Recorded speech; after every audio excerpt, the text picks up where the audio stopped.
هذه فاطمة الزهراء، هذه بضعة مني، هذه سيدة نساء العالمين، هذه ريحانتي، هذه يرضى الله لرضاها ويسخط لسخطها، إلى أن قال يا علي يا علي هذه وديعتي عندك، هاي أمان عندك يا علي.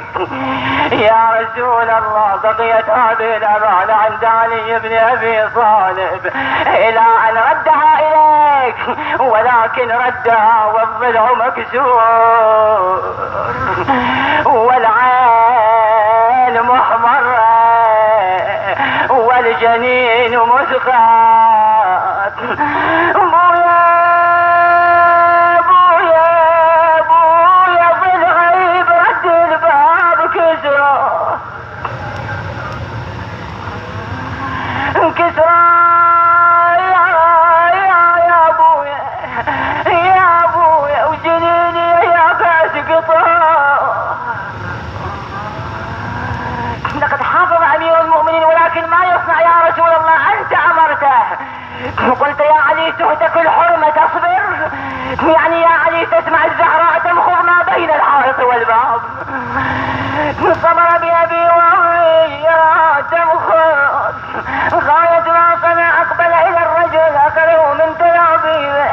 هزه يا ابن صهاك قد علمت لولا وصية من رسول الله سبقت أنك تدخل داري تعصر فاطمة. لما سمع الرجل التفت إلى أصحابه قال اهجموا عليه إن الرجل موسى. دخلوا على أمير المؤمنين وضعوا العمامة في عنقه، أخرجوه من المنزل يهرول. هذا وفاطمة في الحجرة تمخض وقد أغمي عليها، أفاقت وإذا بزينب عند رأسها تبكي. التفتت إليها قالت لها بني زينب ما لي لا أسمع لأبيك صوتا.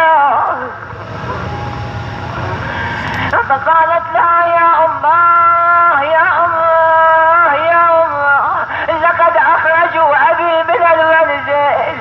فقامت فاطمة مع ما بها من الآلام فخرجت خلف أمير المؤمنين، تقع مرة تقوم أخرى، خلفها الحسن والحسين، زينب أم كلثوم فضة أسرى تنادي يا قوم خلوا عن ابن أبي.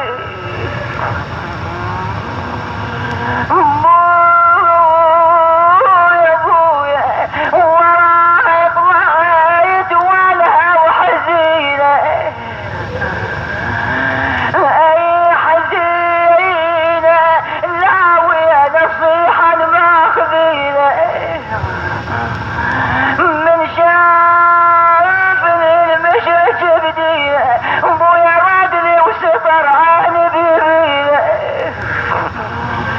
ما صبرت فاطمة الزهراء وهي ترى حبلا واحد في عنق أمير المؤمنين. أنا لا أدري كيف حال ابنتها زينب، ترى الجامعة في عنق ابن أخيها زين العابدين وأوداجه تشخب دماء.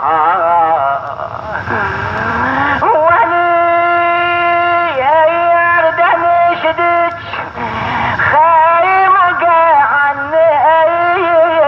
نزيد شلون ظل الحرام شالب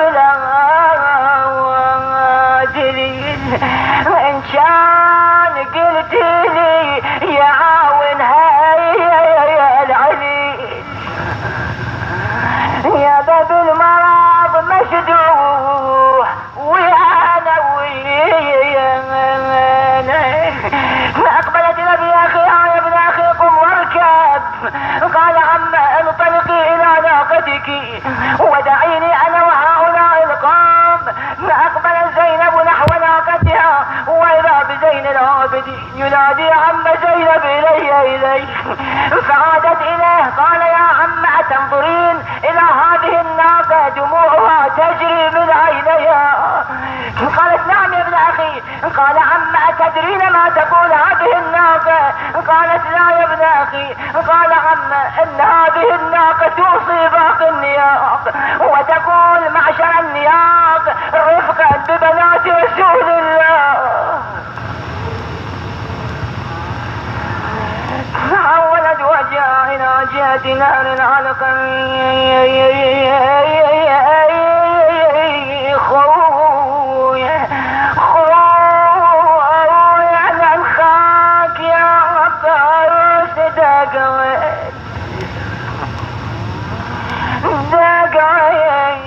دلاب يا خويا المحمل يشد اي وقت الرشب انت تقف السد ودايا اي وحق الشطر مرحب وبن